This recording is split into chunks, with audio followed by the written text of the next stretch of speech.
The UHM's Nightingale drifted through the Kepler expanse like a white beacon against the darkness of space, and Commander Vex, third of the Z3 Covenant, watched it through the viewport of his flagship with growing interest, and the massive vessel displayed prominent red crosses on every visible surface, and its hull gleamed with fresh paint that marked it as a non-combatant medical vessel. Vexter's tactical officer, Renzek, approached with a data tablet, and his scaled fingers moved across the display as he brought up the scanner results, and the readings showed minimal defensive capabilities and only standard navigation shields, and no weapon signatures beyond what appeared to be point defense systems for asteroid deflection.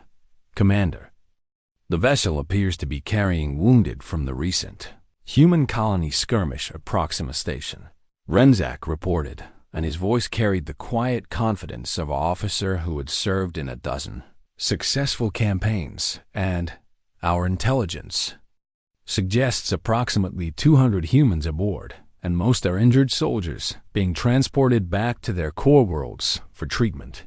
The commander's mandibles clicked together in what passed for a Z3 smile, and the humans were still newcomers to the galactic stage, and their reputation as Deathworlders seemed exaggerated to him. And yes, they came from a heavy-gravity world with dangerous fauna, but so did several other species, and none of them had proven particularly challenging in combat. What are their escort vessels?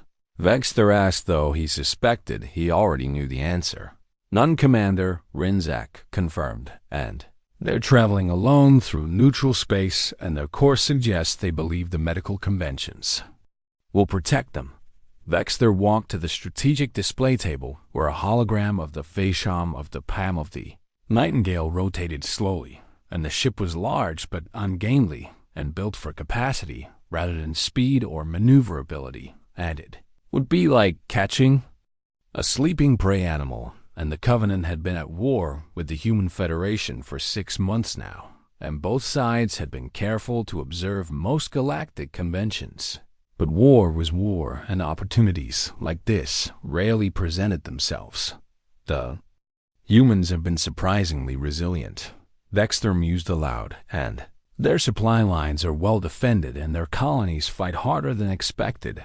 But if we could capture their wounded and extract intelligence about their military capabilities and troop movements. His second-in-command, Crother, shifted uncomfortably, and the older warrior had seen many battles, and his carapace bore scars from conflicts across 3 decades. And, Commander, the medical conventions are clear and attacking. A hospital ship would give us a significant strategic advantage.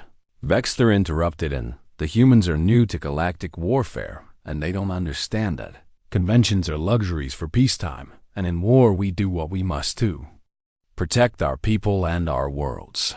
Crother's silence spoke volumes, but he was a soldier, and soldiers followed orders. Vexter activated the fleet-wide communication channel, and all ships prepare for boarding action, and we will disable the human medical vessel and capture its crew and patients for intelligence purposes, and ready the boarding teams and arm them for human physiology, and we move in 10 minutes.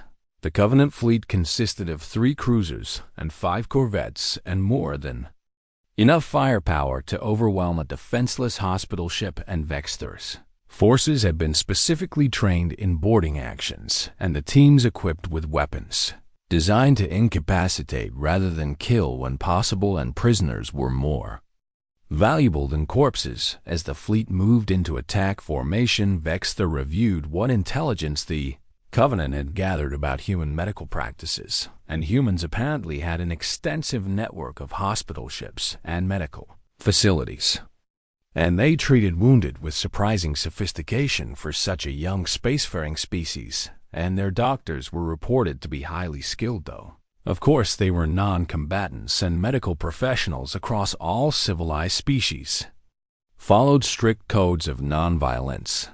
Nightingale seemed to notice the approaching Covenant vessels, and it broadcast the standard medical immunity codes on all frequencies, and the transmission included certification from the Galactic Medical Council and visual confirmation of the wounded aboard. and even biosigns showing elevated stress hormones and tissue damage consistent with combat injuries. They're requesting we honor the medical conventions, Renzak reported. Acknowledged, Vexter said, and jam their communications. And I don't want them calling for help and prepare the EMP burst to disable their engines. The attack was textbook perfect, and the electromagnetic pulse shut down the Nightingale's main drives without damaging life support, and the hospital ship went dark, except for emergency lighting and Covenant boarding craft launched from 3 cruisers and approached the disabled vessel from different vectors. Vexter watched from his command deck as the first boarding teams breached the hull, and the feeds from their helmet cameras showed corridors painted in calm blues and greens and walls lined with what appeared to be patient rooms, and the lighting was dim and the air would be thick with that odd smell humans preferred in their medical facilities, and something antiseptic and clean. Team 1 reporting entry successful. Came the first communication, and corridor appears empty and proceeding to Medical Bay Alpha. Team 2 breached. Another voice reported. And we have visual on what appears to be a human nurse, and she's unarmed and moving to intercept. Vexter leaned forward and interested in how the human medical staff would react to armed soldiers, and would they surrender immediately or attempt some futile negotiation. Team 2 approached the human carefully. Vexter ordered, and offer her the chance to surrender, and we're not here to harm non-combatants. There was a pause, and then Team 2's leader spoke again, and his voice carried a note of confusion, and Commander, the human is not responding to our surrender demands. And she's just standing there, and she appears to be holding some kind of medical instrument. Subdue her if necessary, but try not to injure.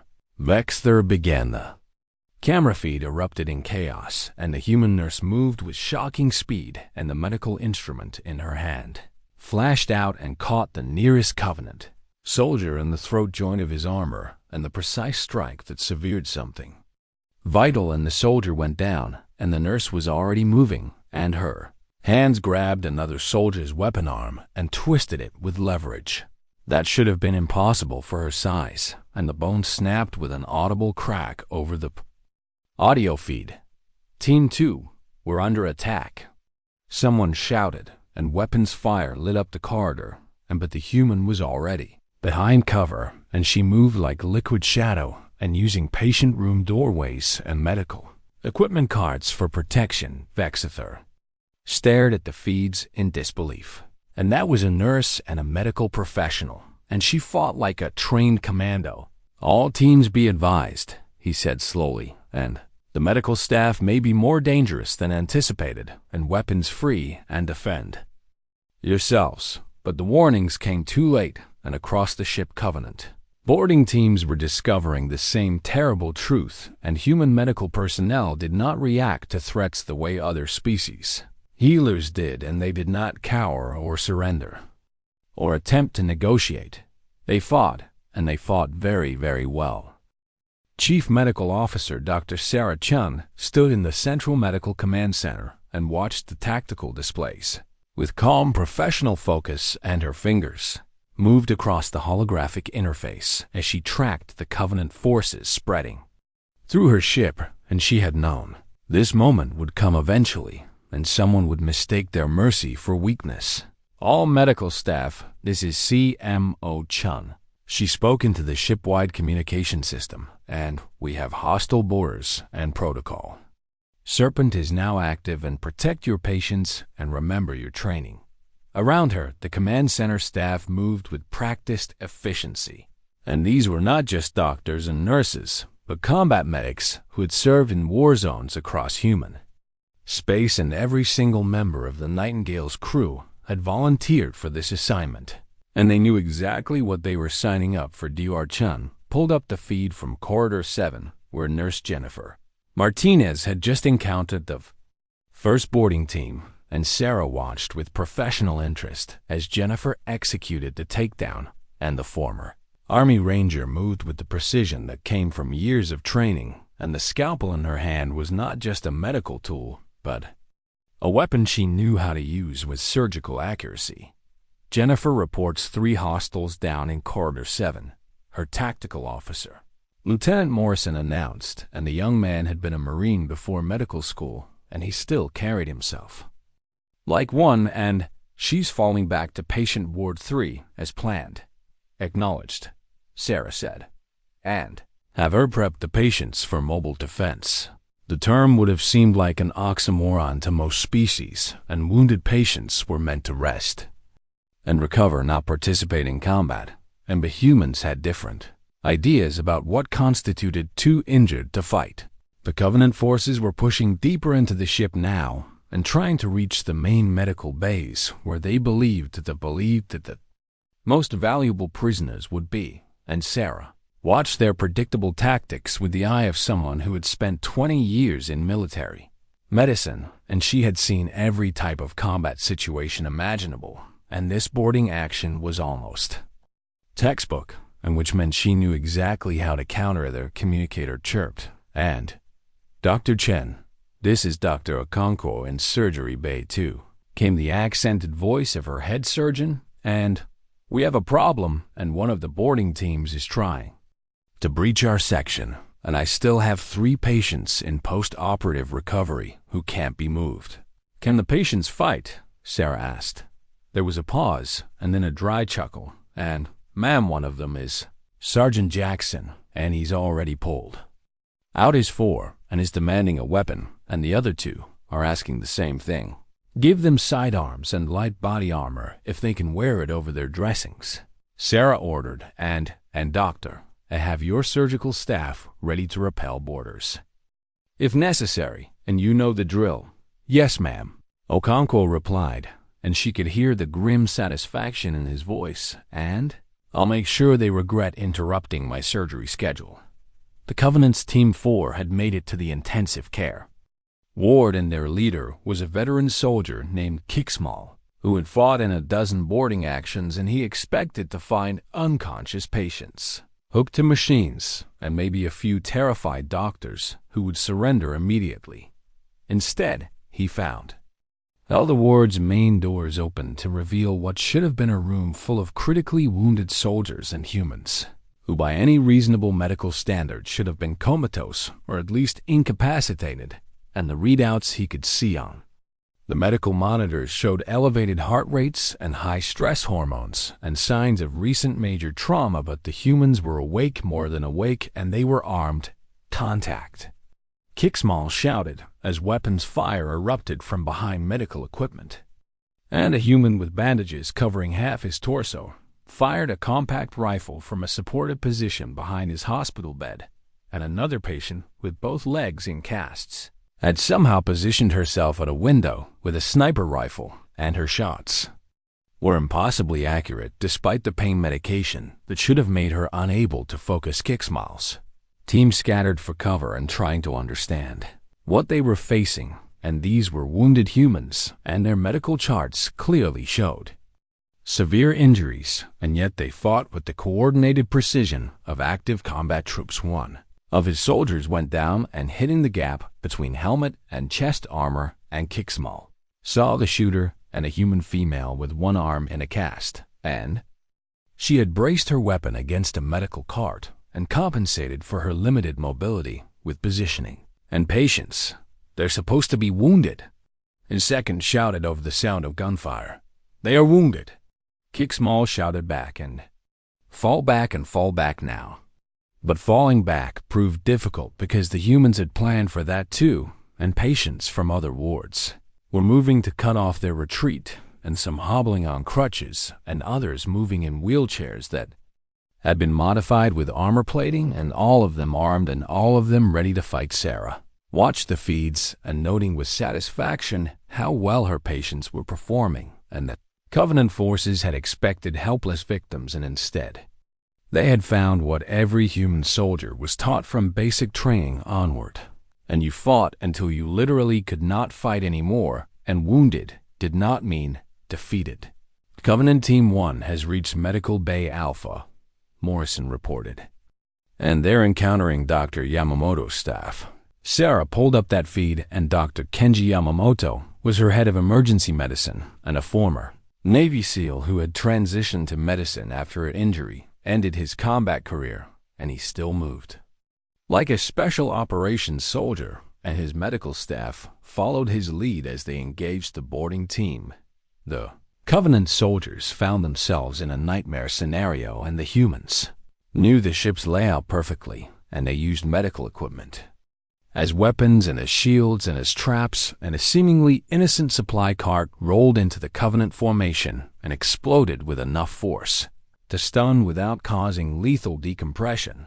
And then the medical staff rushed in with weapons and with combat knives, and with their bare hands Dr. Yamamoto took down 2 soldiers with precise strikes to nerve clusters, and his knowledge of alien anatomy was extensive, and he knew exactly where to hit a Zethrian to cause maximum incapacitation with minimum permanent damage. And after all, he was still a doctor, and his oath to do no harm was always active, unless you threatened his patients, then all bets were off. Team 1 is requesting emergency extraction, Morrison said, and they've taken 40% casualties, and their leader says the medical staff are, quote, fighting like demons, unquote. Denied, came Commander Vexter S. voice over the intercepted Covenant communications, and all teams push forward, and these are just doctors and wounded soldiers, and we outnumber them 3-1.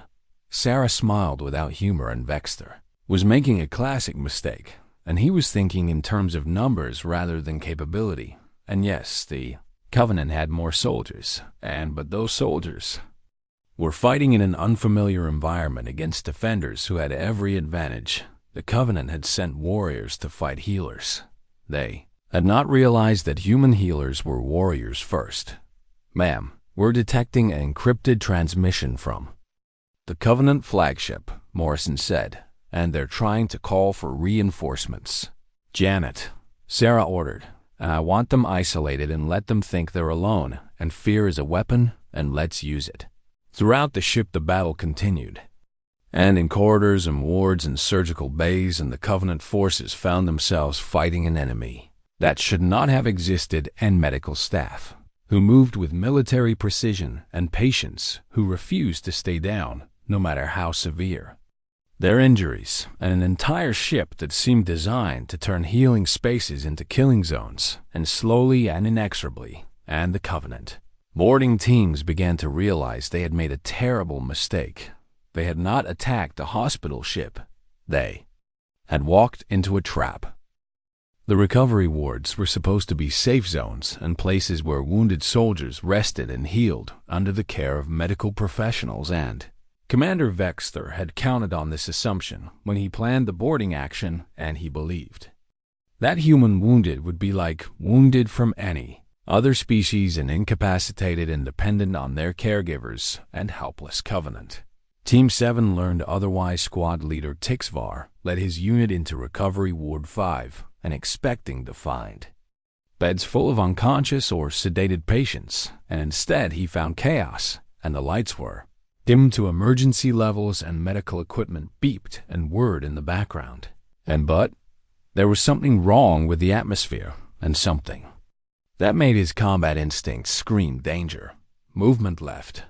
One of his soldiers shouted. A human lurched out from behind a privacy curtain, and the man had one arm completely immobilized in a cast and wrapped in smart healing material that glowed faintly blue, and his medical chart clipped to his bed showed he had suffered a compound fracture and severe tissue damage, and he should have been on strong pain medication and barely conscious. Instead, he swung the cast like a club de-improvised.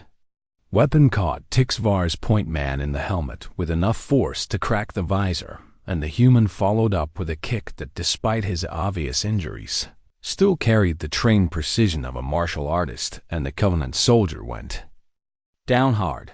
Subdue him, Tixvar ordered, and raising his own weapon, but the wounded human was not alone. From beds throughout the ward, other patients rose, and some moved slowly and hampered by injuries, and others moved with frightening speed, despite bandages and casts and healing wounds, and all of them were armed, and some had military-issue weapons, and others had improvised clubs and blades from medical equipment, and one creative soldier had fashioned a flail from an enforced stand, and a bag of medical waste. To Tixvar's training told him this was impossible, and wounded meant incapacitated across every species he had encountered, and pain and injury reduced combat effectiveness, and that was a universal constant, except humans apparently had not received that message. A female patient with both eyes bandaged engaged two of his soldiers, and she fought by sound alone,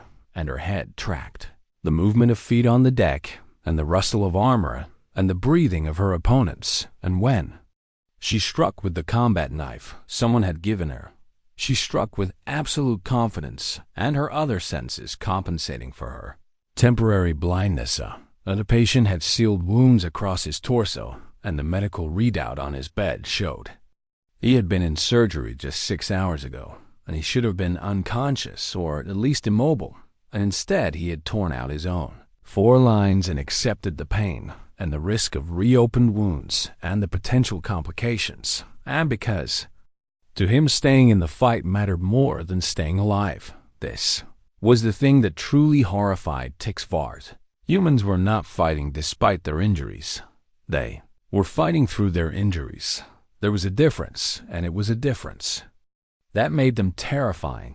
Fall back to the corridor, Tixvar ordered, and his team was taking casualties from patients who should not have been able to stand and let alone fight. But as they retreated, they found the corridor already occupied, and more patients had moved to cut off their escape, and some in wheelchairs that had been modified with armor panels welded to the sides, and others on crutches that they wielded like weapons when necessary, and all of them showed the grim determination that came from knowing their defensive position was also their recovery ward. If the Covenant took this section, they would control the wounded, and the wounded would die before allowing that. Meanwhile, Covenant Team 3 had reached what their scans indicated was the intensive care ward, and the place where the most critically injured humans would be kept, and their leader Keyspix had medical training himself, and he understood triage and critical care, and he knew that patients in intensive care were by definition unable to function without constant medical support. The ward doors opened with a hiss. Keyspix stepped inside, and weapon raised and ready for anything except what he found. The intensive care ward was designed for patients who needed constant monitoring and advanced life support, and the beds were surrounded by machines that handled everything from breathing to blood filtration, and charts showed patients with catastrophic injuries and penetrating trauma and severe burns and damage that would have killed most species outright, and yet the patients were conscious, more than conscious, and they were alert and watching and tracking the Covenant soldiers with eyes that showed pain, yes, but also calculation, and warriors awareness that did not dim even when hooked to machines keeping them alive. This is not possible. Keyspix whispered. A human in the nearest bed had tubes running into his chest, and arms and neck, and monitors showed that his lung function was severely compromised, and that he had significant internal injuries, and that by all rights he should have been in an induced coma to allow his body to heal. Instead, he reached under his pillow and pulled out a pistol. The shot took Keyspix in the shoulder, and his armor absorbed most of the impact, but the shock made him stumble, and then the entire ward erupted as critically wounded humans, who should have been unconscious, opened fire from their beds. They could not move, and many of them were literally connected to machines that kept them alive, but they could aim, and they could shoot, and they had prepared firing positions that used their medical equipment as both cover and support. Retreat, Keyspix shouted, and they are all awake, and they are all armed. He grabbed his wounded shoulder and trying to understand what he was seeing, and humans had a saying that his translator struggled with, and something about not being dead until warm and dead, and he had thought it was just bravado, and just the kind of saying soldiers told each other. Now he understood. It was not bravado, it was doctrine across the ship. The same scenes played out again and again, and Covenant forces, expecting helpless wounded, instead found determined defenders. And in the physical therapy, ward soldiers in various states of recovery used exercise equipment as weapons, and in the burn unit, patients with healing skin fought, despite the pain it must have caused. And in the surgical recovery rooms, people who had been under anesthesia hours before now held positions and returned fire with steady hands. Dr. Sarah Chun monitored it all from her command center, and she felt no satisfaction in the violence. And she was a healer first and always, and she hated that it had come to this.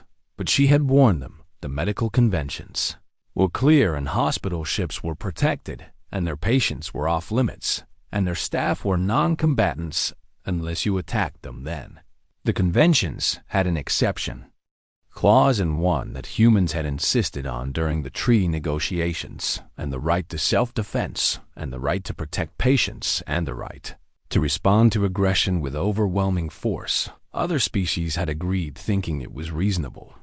They had not understood that humans defined overwhelming force differently than everyone else. "Ma'am, Covenant Team 5 has breached the pediatric ward," Morrison reported, and his voice tight with anger. Sarah's expression hardened. "And deploy the close protection teams, and no Covenant soldier gets within 50 meters of those children." "Yes, ma'am," Morrison said, and his fingers flew across his console. The close protection teams were something special, and even among the combat-trained medical staff of the Nightingale, and these were former special operations soldiers who had transitioned to pediatric medicine, and they protected the most vulnerable patients, and they took that responsibility with absolute seriousness. Covenant Team 5 found this out when they encountered Nurse Patricia Williams, and the former Delta Force operators stood between them and the pediatric ward, and she held a rifle in hands that had once performed microsurgery on infant hearts, and her voice was calm when she spoke. "Turn around," she said, "and you do not want to go through that door." The Covenant squad leader looked at this lone human and this single nurse standing against 6 armed soldiers. He made the mistake of taking another step forward. Patricia moved when it was over, and the Covenant team was incapacitated but alive and bound with medical restraints, and Patricia checked each one for injuries and treated their wounds with the same professional care she gave to everyone. Then she returned to her post outside the pediatric ward. The children inside never knew there had been danger. That was how Patricia preferred it. Commander Vexter stood on his flagship's command deck and watched the tactical displays with growing horror, and what should have been a simple boarding action had turned into a disaster, and his teams were pinned down throughout the hospital ship and taking casualties from medical staff and wounded patients who fought like elite soldiers. "Sir, we are receiving distress calls from all boarding teams," Renzak reported, and his voice unsteady, "and teams 1 through 7 are requesting immediate extraction, and Team 8 has gone silent, and Team 9 reports they're trapped in what they call a kill zone set up by human nurses." Vexter's mandibles clicked in agitation, and this made no sense, and hospital ships were supposed to be soft targets, and medical personnel were supposed to be non-combatants, and wounded were supposed to be helpless. The humans had violated every assumption. "Get me a communication channel to the human ship," Vexter ordered, "and I will demand their surrender." "Sir, our jamming is still active," Renzak pointed out. "Then turn it off."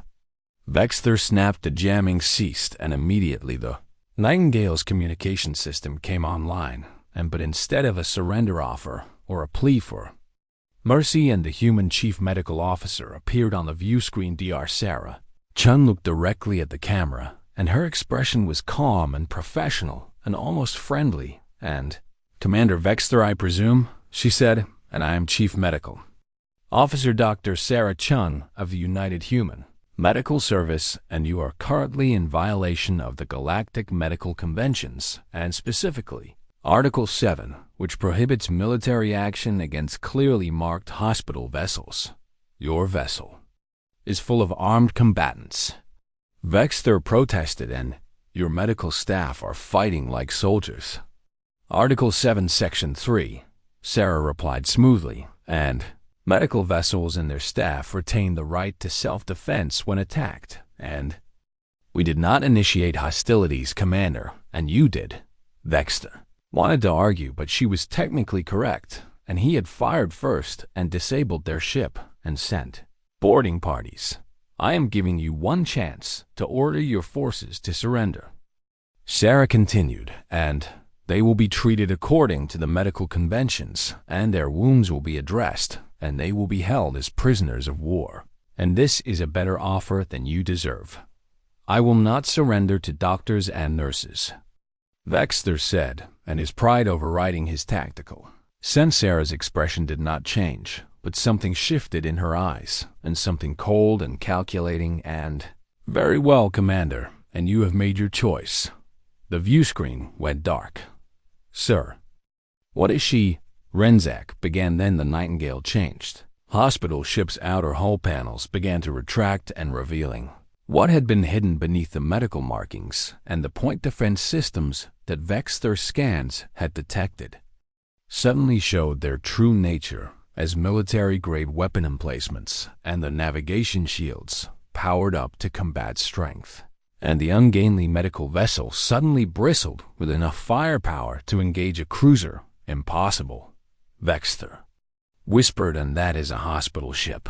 Sir, we are being targeted by multiple weapon systems, his tactical officer reported, and panic creeping into his voice, and missile locks and energy weapon locks, and we are detecting jamming systems far more powerful than our own. On the Nightingale, Dr. Sarah Chun sat in what was no longer just a medical command center, but a full combat information center, and Lieutenant Morrison was not just a medical officer, but a trained tactical coordinator. And the rest of her medical staff included veterans from every branch of human military service. All weapon systems online, Morrison reported, and we have firing solutions on all Covenant vessels. Activate the electronic warfare suite, Sarah ordered, and I want their communications scrambled and their targeting systems confused and their sensors, feeding them false information and make them blind.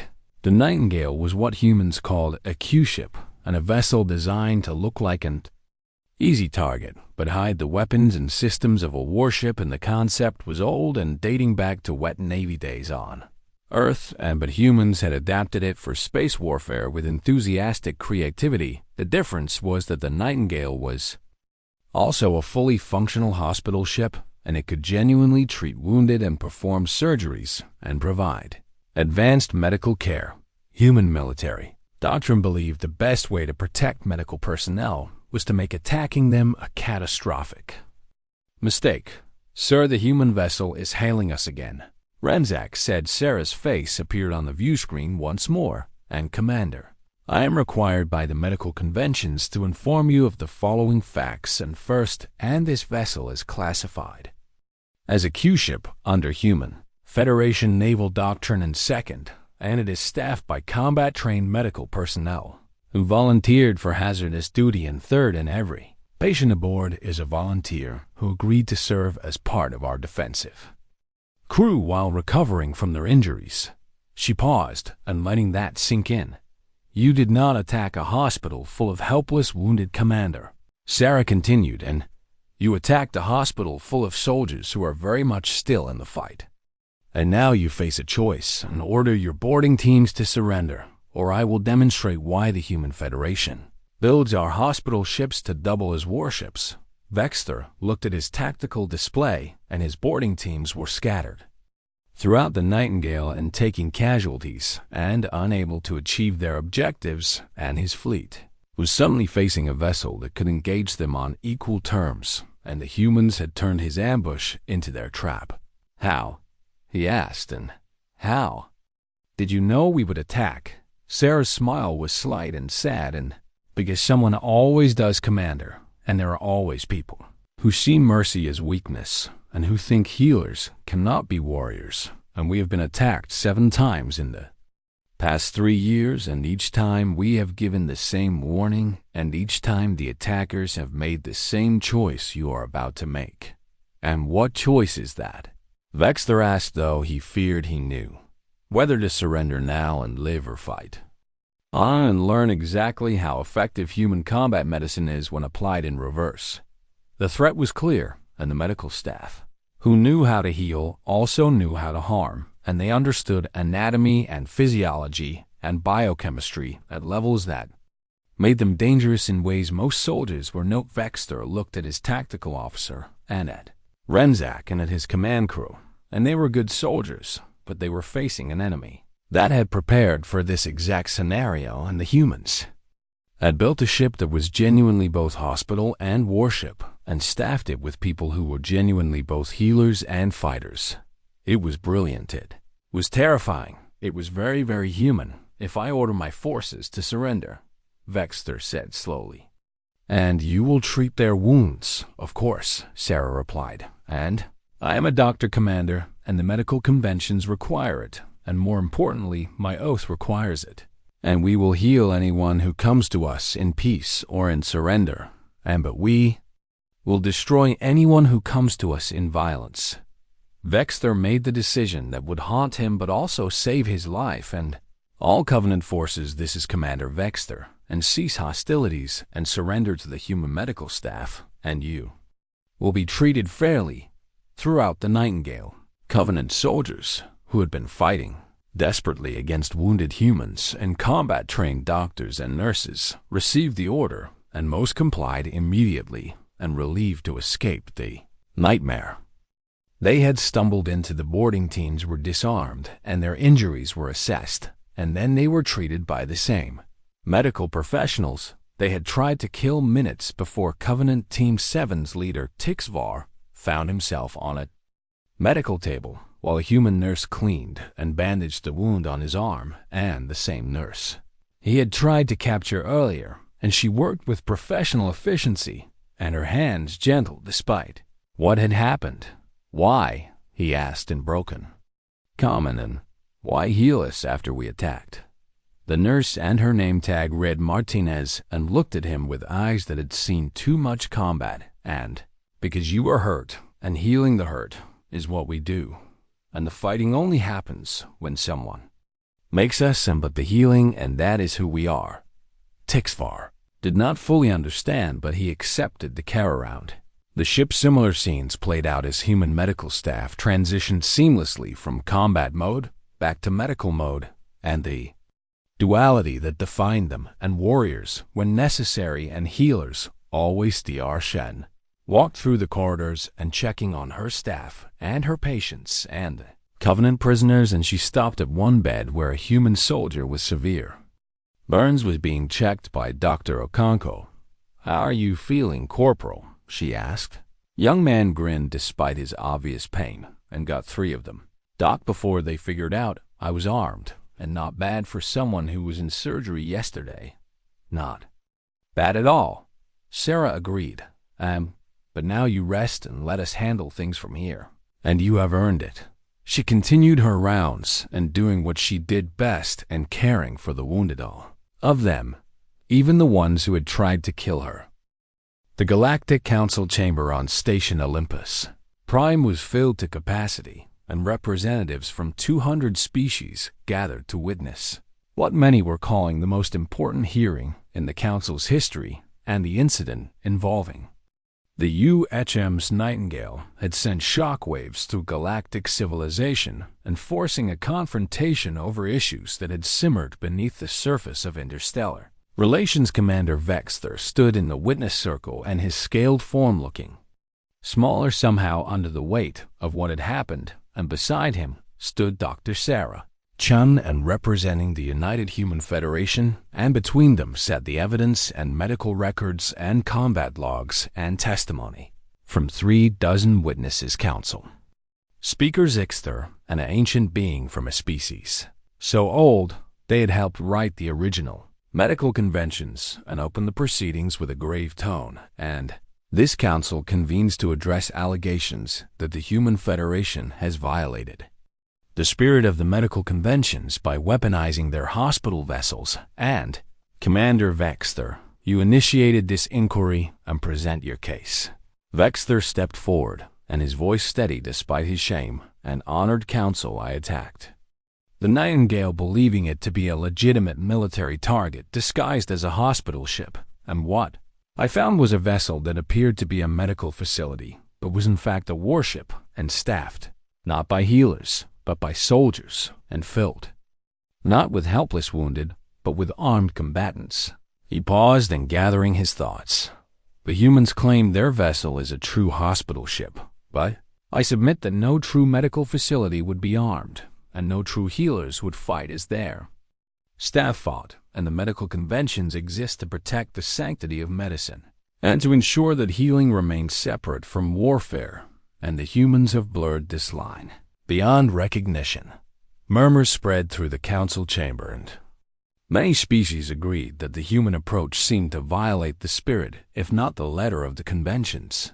Dr. Chen, Speaker Jixter, said, and you may respond. Sarah stepped forward, and she wore her medical uniform and the insignia of her rank and service visible, and honored counsel. The medical conventions were written to protect medical vessels and staff and patients from military action, and they were never intended to require that medical personnel be defenseless, and Article 7, Section 3 is explicit, and medical vessels retain the right to self-defense. But your vessel is armed like a warship, protested Ambassador Krelvin of the Tarsian Collective, and your staff are trained soldiers, and your patients fought alongside them, and this goes beyond self-defense. Does it?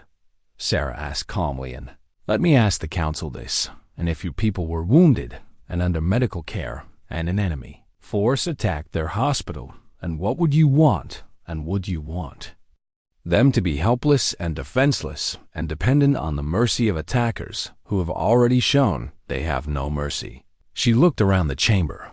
Or would you want them to have the means to protect themselves? The conventions exist because we trust each other to respect them, Ambassador Krelvin argued, and if every medical ship becomes a warship, then the entire system breaks down.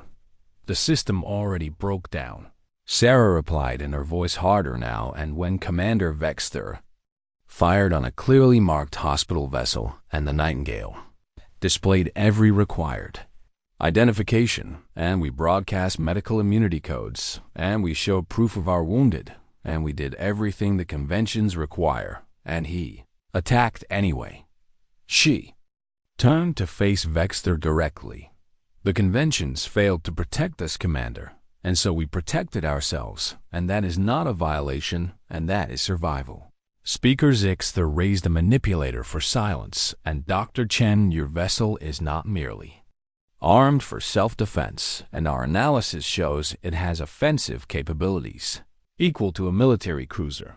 Yes, Sarah agreed, and because we learned that half measures do not work, and we tried lightly armed hospital ships, and they were attacked.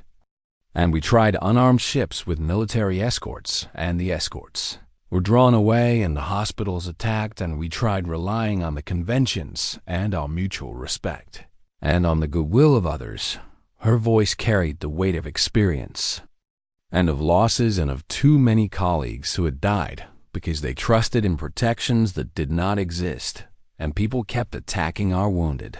She continued, and so we changed our approach, and we made it clear that attacking a human hospital ship would not be easy, and not be profitable, and not be survivable. And we made sure that anyone who tried would face consequences severe enough to make them reconsider. You turned healing into a weapon, Krelvin said. No, Sarah replied sharply. And we made sure our healers could not be turned into victims, and there is a difference, and every single member of my crew is a trained medical professional, and they can perform surgery and treat trauma and save lives, and they do this every day. But we also train them to protect themselves and protect their patients and protect the sanctity of the medical mission. She pulled up a holographic display showing the Nightingale's medical facilities. This ship has performed over 15,000 surgeries, Sarah said, and we have treated patients from 40 different species, including species we are at war with, and we have never refused treatment to anyone who came to us peacefully, and we have saved lives across this galaxy. But when someone attacks us and when someone tries to kill our patients, and then, yes, we fight back.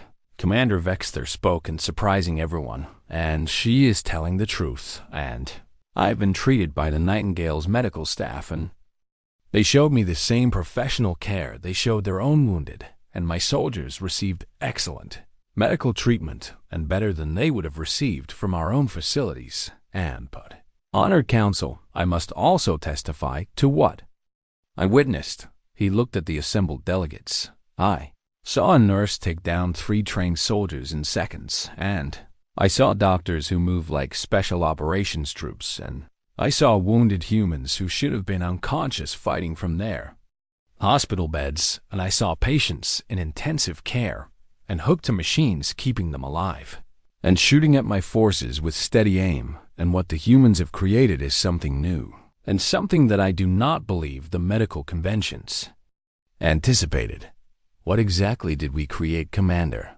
Sarah Askedvexter met her gaze, and you created healers who cannot be victimized, and you created a medical service that serves everyone, but submits to no one, and you created the idea that healing and fighting can coexist in the same person, and in the same vessel, and in the same mission.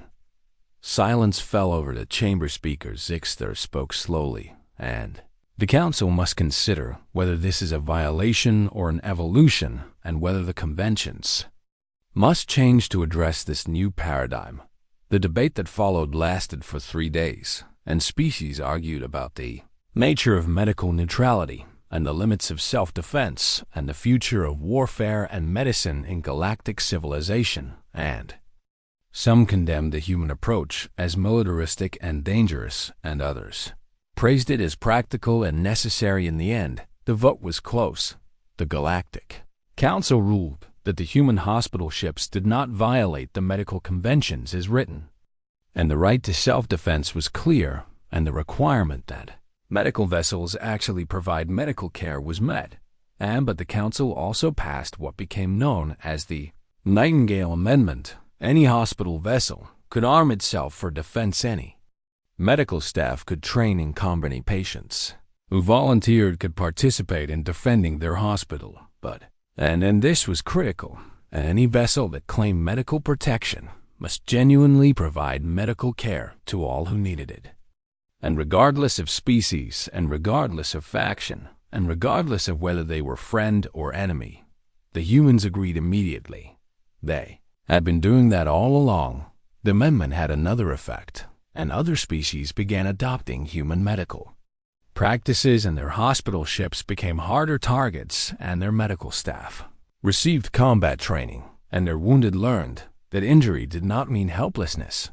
The few could match the human implementation, because humans had an advantage that came from their Deathworld origin, and they had evolved on a planet that tried to kill them constantly. And they had developed a biology and a psychology that simply did not know how to keep a human with a broken arm could still fight a human in pain, could still function. A human at death's door could still find the strength to protect others.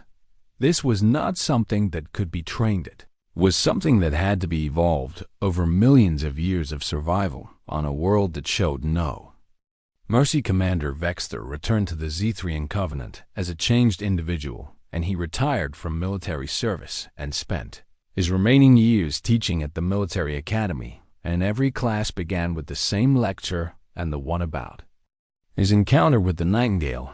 I learned that humans do not surrender easily, he would tell his students, and not to enemies, and not to death, and not to anything. And I learned that their healers are as fierce as their warriors, because to humans they are the same people. And I learned that mercy and violence can coexist, and that the capacity to heal and the capacity to destroy are 2 sides of the same dedication to protecting life. He would pause, and letting his words sink in. And I learned the most important lesson of all. He would